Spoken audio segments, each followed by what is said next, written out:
안녕하세요. 책 읽는 뮤즈입니다. 오늘 소개할 책은 인생의 태도 두 번째 시간입니다.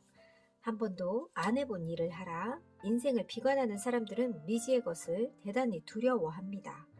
이들은 평소와 다른 일, 한 번도 가보지 못한 곳에 있는 걸 두려워하죠. 이들은 안전을 원합니다. 위험을 감수하고 싶어 하지 않습니다. 한계를 모르는 사람들은 미지의 것을 두 팔 벌려 환영합니다. 평생 동안 미지의 것과 수수께끼들을 탐구했던 아인슈타인은 이렇게 말했습니다. 우리가 경험할 수 있는 가장 아름다운 일은 수수께끼에 있다. 진보는 미지를 탐구하는 일에서 나옵니다. 성공은 이미 우리 안에 있는 것. 우리 대부분은 옷차림에 대해 느끼는 감정을 바탕으로 입습니다. 공식 석상에 테니스화를 신거나 삿발을 메고 나가진 않겠죠. 여기에서 중요한 개념은 내적 동기입니다. 한계를 모르는 사람은 다른 사람의 말, 생각, 감정, 행동, 복장에 따라 옷을 입지 않습니다. 자신에게 적당하다고 여겨지는 옷을 입죠. 그들은 이렇게 말하지 않습니다. 너 오늘 청바지 입고 왔구나. 난 아닌데 이런 집에 가서 다른 사람들의 입은 것처럼 옷 갈아입고 와야겠네. 그들은 그 사실을 신경 쓰지 않기 때문에 다른 누군가가 그 사실을 지적하게 됩니다. 이른바 전문가들의 말, 권위 있는 사람들이 옷차림에 관해 말은 무척이나 다릅니다. 적절한 복장을 하지 않는다면 나가지 말라고 말이죠. 제 인생에 이런 것들은 그리 큰 영향을 끼치진 않았습니다. 열심히 일하고 모든 일을 올바로 하는 사람들이 많은 돈을 벌고 성공한다고 생각하지 않습니다. 오히려 거꾸로 생각합니다.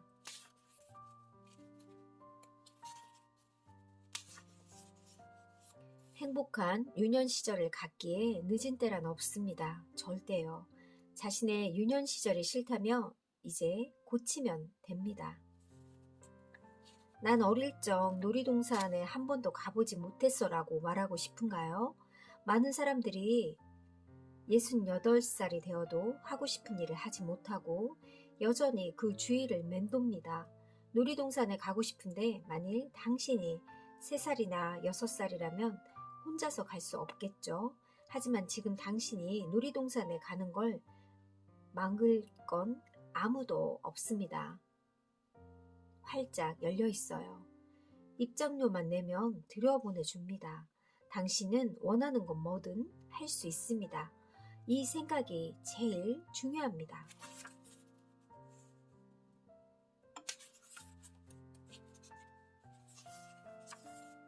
자존감은 나는 온전하다, 가치 있다, 매력적이다, 중요한 사람이다 라는 믿음에서 옵니다. 진짜 나를 세상에 드러내라. 세상을 은행이라고 생각해 보세요. 세상은 내가 준 것을 되돌려 줍니다.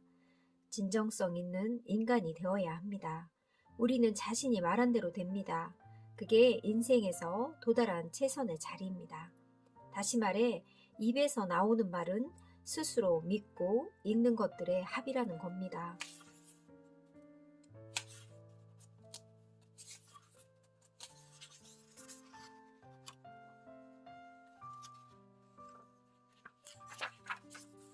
직원을 고용해야 한다면 그저 하루 동안 점원들을 관찰만 해봐도 누굴 고용해야 할지 알게 됩니다. 제 경험상 훌륭한 직원들은 훈련되는 것이 아닙니다. 훌륭한 직원은 발견됩니다.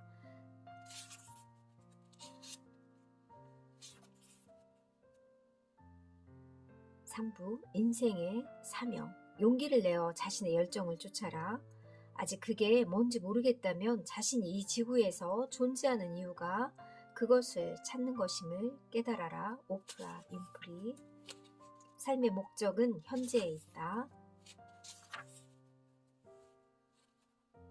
미래를 위해 지금 아껴라. 은퇴 이유를 생각하라. 목표에 초점을 맞춰라 라는 규칙을 따르는 것도 괜찮습니다. 아이들을 대학에 보내거나 하려면 이런 일을 해야 할 겁니다. 하지만 그것이 우리에게 목적 의식이나 삶의 의미를 주진 않습니다. 나의 인생은 어떤 작품이 될까? 내가 얼마나 벌고 있지? 내가 가지고 있는 물건이 얼마나 되지? 내가 가질 수 있는 게 얼마나 되지? 우리 대다수는 이 같은 외부의 기준들을 바탕으로 자신이 누구인지, 얼마나 잘해나가고 있는지 정의합니다. 하지만 이런 기준들로 나의 가능성이나 인간성을 측정할 수는 없습니다. 자신을 영적으로 열정의 측면에서 바라보고 마주치는 사람들에 대한 배려와 사랑과 품위를 지녀야 합니다. 지금 이 순간을 살아라. 미래나 과거를 삶의 목적으로 삼고 살 수는 없습니다.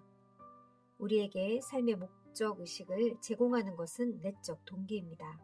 내가 나를 어떻게 느끼는지, 내가 어떤 사람인지, 내가 얼마나 성장하고 세상을 얼마나 경험했는지 하는 것들 말입니다. 살을 빼려 한다든지, 금연을 시작하려 한다든지, 같은 습관을 고치려고 한다고 해봅시다. 제가 보기엔 살을 빼는 것 같은 문제를 공략하는 합리적인 방법은 오직 이렇게 중얼거리는 것뿐입니다. 오늘은 당을 섭취하지 말아야지. 금연을 하려고 한다면 오늘 딱 24시간 동안 담배를 끊어야지. 이렇게요. 하루에 한 가지를 다루세요. 오늘 하루 수많은 목표들을 손에 쥐고서 미래를 살지 않을 수도 있겠죠. 자신을 위한 목표들을 가지지 말라는 말은 어불성설인 겁니다. 모두 한 가지 목표를 가집니다. 지금 이 순간 그것에 관해 얼마나 많은 일을 할 수 있느냐, 그게 중요한 겁니다. 자신이 행복하지 않다면 지금 이 순간 하고 있는 일에서 만족감을 느끼지 못하고 있다면 우리에겐 그걸 바꿀 수 있는 선택권이 있습니다. 지금까지 해온 일에 집착하지 마세요. 마크 트웨인의 말 중에 제가 좋아하는 말이 있습니다. 나는 노인이고 수많은 문제를 가지고 있었다. 하지만 그것들 중 대부분은 일어나지 않았다. 당신이 머릿속에 떠올린 무척이나 끔찍한 일들, 새로운 시도를 한 결과 벌어질 거라고 생각하는 그런 재난은 모두 당신의 머릿속에만 있는 것입니다. 1976년 대학 종신교수가 될 기회에 삶을 안정적으로 만들어줄 많은 기회들을 뒤로하고 전국을 돌며 행복한 이기주의자를 쓴 이야기들을 하러 다닐 때 모두가 진짜 미쳤다고 말했습니다. 하지만 그들이 하는 말들은 한마디도 귀담아 듣지 않았어요. 저 자신이 하는 소리만 들었죠. 내면의 신호들은 이 일을 해야 한다고 가르치고 있었어요. 제게 옳은 일을 그만둘 수는 없었습니다. 교수직을 사임하고 제가 정말로 믿고 사랑하는 일을 한 첫 해에 저는 지난 35년 동안 번 것보다 더 많은 돈을 벌었습니다. 정말 그랬습니다. 제가 행운아여서도 아니고 어떤 특별한 전환점이 있어서도 아니었습니다. 딱히 다른 사람들보다 기회가 많았던 것도 아닙니다. 사실 오히려 적었죠. 전 빈곤층으로 태어나 몇 년 동안 고아원과 입탁, 가정을 전전하면서 자랐고 제가 살아갈 방식을 스스로 찾아야 했었으니까요. 하지만 제가 꿈이 있는 방향으로 자신 있게 나아갔기 때문에 전 그곳으로 갈 수 있었습니다. 제가 꿈꿨던 삶을 살 수 있게 된 거죠. 기회를 잡게 된다고 해도 자신이 되고 싶어하는 사람에 관한 생각을 지속하는 것이 현명합니다.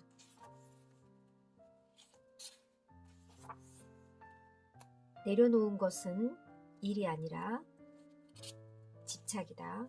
우리가 해야 할 것은 자신의 삶을 되돌아보고 더 단순해지고 다른 사람이 간섭하도록 두지 말고 다른 사람들이 하는 일에 신경을 쓰지 않는 것입니다.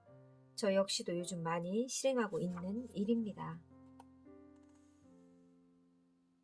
수입을 벌어들일 능력이 있음을 믿으세요. 위험을 감수하고 그것을 해 나가겠다고 믿는 거죠. 생활비를 벌 수 있는지 여부는 당신의 역사 속에 있습니다. 해결책은 늘 우리 안에 있었다. 인간으로서 우리가 맞닥뜨리는 문제들, 직업적인 것이든 인간관계든 경제적인 것이든 정신적인 것이든 우리 안에 있습니다. 내게 그것이 문제가 될 때 그건 내 것이 됩니다. 그게 내 것이 될 때 내 마음에서 내 것이 됩니다. 그걸 문제로 만드는 건 바로 내 마음입니다. 그것을 내 주변에 가져다 놓고 계속 생각하고 품에 안고 잠이 들면 보이지 않는 나의 일부로 남아있게 됩니다. 하지만 그 문제를 어떻게 처리할까와 같이 생각한다면 자신의 정신을 이런 식으로 사용한다면 이렇게 물을 겁니다. 해결책은 어디에 있지? 그 해결책에 더 이상 물이 떨어지지 않는 수도꼭지라든지 아이가 대수학에서 A를 받는다든가 국세청이 세금 환급해 줄 거라는 그런 생각한다면 착각입니다. 모든 문제는 우리 마음속에 있다고 말씀드렸죠. 따라서 해결책도 거기에 있습니다. 자신의 행복을 추구하기 위해서 우리는 먼저 그 일이 자신이 할 수 있는 일이라고 믿어야만 합니다. 자신의 행복을 따르는 가장 중요한 열쇠는 자신이 하는 일과 사랑에 빠지는 겁니다. 전 나가서 제 책을 팔지 않았습니다. 전 제가 쓴 것을 사랑했고 그 사랑을 팔았습니다. 저의 열정을, 흥분을, 차이를 만들어내는 진짜 감정을 팔았습니다. 당신이 사랑, 열정, 흥분을 팔 수 있게 될 때 당신이 만들어낸 것에 어떤 차이가 생겨나는 건 아닙니다. 상처받지 않는 법. 직업에서 저항하는 마음이 든다면 싫어하는 사람이나 화를 부추기거나 자신에게 반대하는 사람이 있다면 그들에 대한 뒷담화를 하게 될 겁니다. 그런 자신을 멈추세요. 당신이 반발하고 있는 건 모두 자신을 약하게 만듭니다. 우리는 자신의 행복을 따라야 합니다. 상사가 부정적으로 행동할 때마다 그의 화, 증오, 고통과 그를 일치시킬 것이 아니라 자신의 의식을 바꾸세요.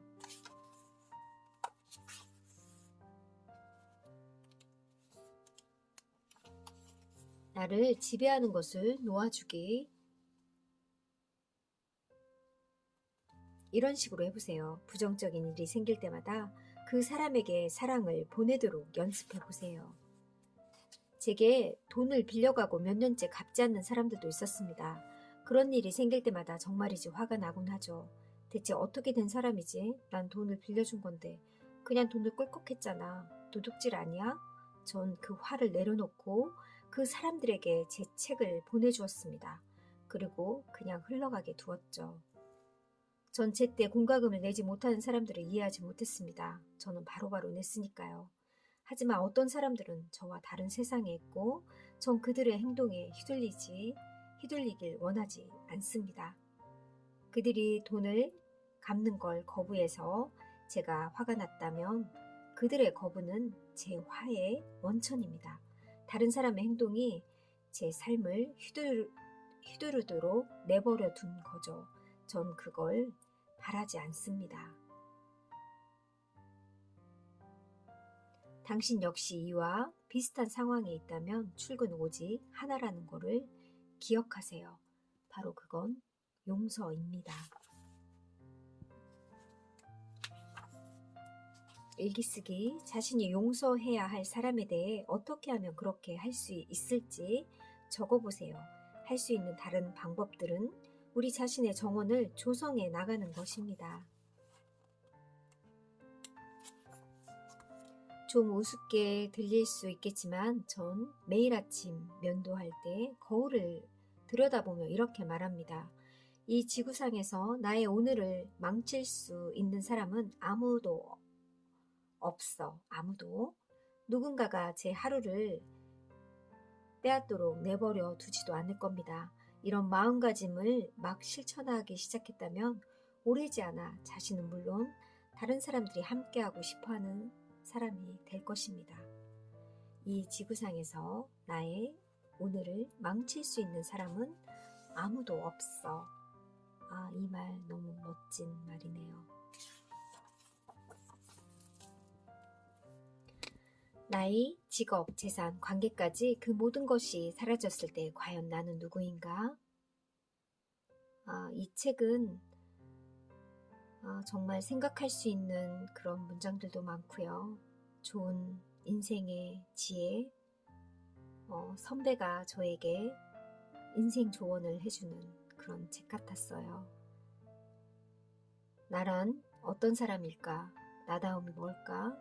나는 정말 누구일까? 그리고 앞으로 삶의 가치를 어디에 두고 살아야 될지 그런 생각을 하게 하는 책이었습니다.